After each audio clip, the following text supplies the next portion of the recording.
faites pas en gros plan. Ah non, vous ne montrez pas nos rides.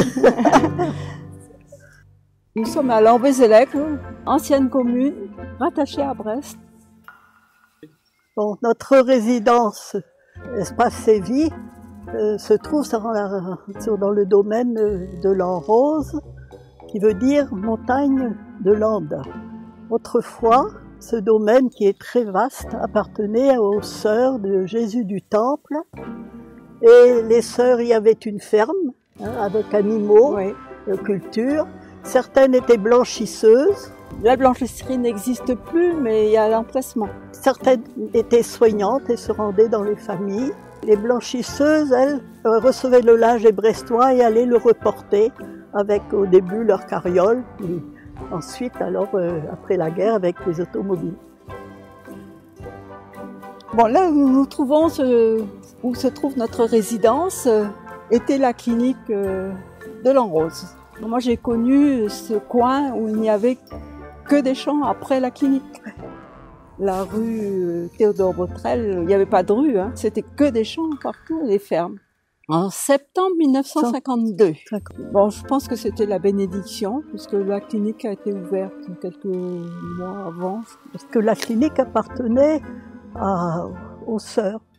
À la congrégation, La des religieuses. Alors, si on avance là, hein, on va voir la chapelle, qui date donc de l'époque des sœurs. La voilà. La voilà, la fameuse chapelle de la Rose. On peut y entrer.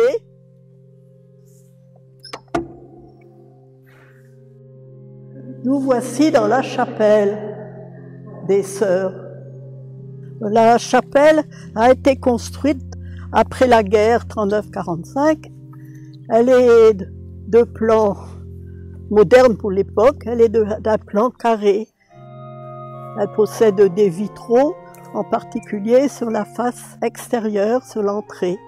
Elle servait aux sœurs d'oratoire, c'est-à-dire qu'elles y allaient prier tous les jours. Cette chapelle est toujours ouverte. Les anciens habitants de Lambézélec y passent et l'entretiennent toujours.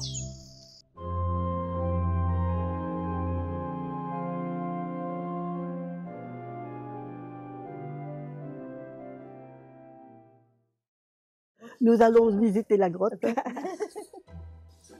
Alors, autour de la grotte étaient attachés des ex-voto.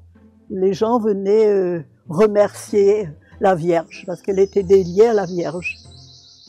Évidemment, il en reste peu maintenant.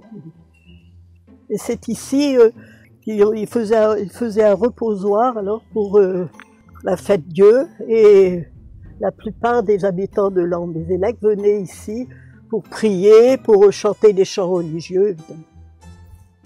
Donc à l'époque aussi, bon, la procession, tout était décoré, les rues, il y avait des fleurs.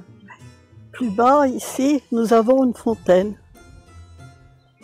Actuellement, l'eau ne coule pas. Mais dans les années 70, j'ai eu l'occasion d'être hospitalisée à la clinique, là. Et les bonnes sœurs m'apportaient de l'eau de la fontaine, de l'eau miraculeuse. Donc tout ça, c'est la propriété, c'était où se trouvait l'ancienne blanchisserie. Mais la blanchisserie était plus sur le petit chemin de l'autre côté.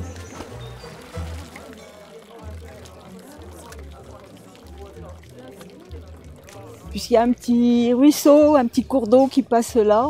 Disons que c'est un petit affluent, ce qu'on appelle l'affluent de la Pinfel.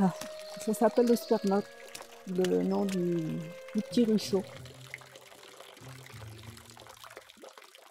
En 1996, les sœurs ont vendu leur clinique à un groupe médical qui fonctionnera jusqu'à 2008. Disons qu'à la fermeture de la clinique, la dernière demeure des religieuses a été cette maison. Et elles l'ont habitée encore assez récemment. Hein. Je ne sais pas en quelle année elles ont quitté. Ouais. Bon, il n'était plus que deux religieuses, 2 ou 3 religieuses. De mon appartement, qui est au 3e, j'aperçois ce beau chêne, la centenaire, qu'on a réussi à garder et à intégrer dans la construction.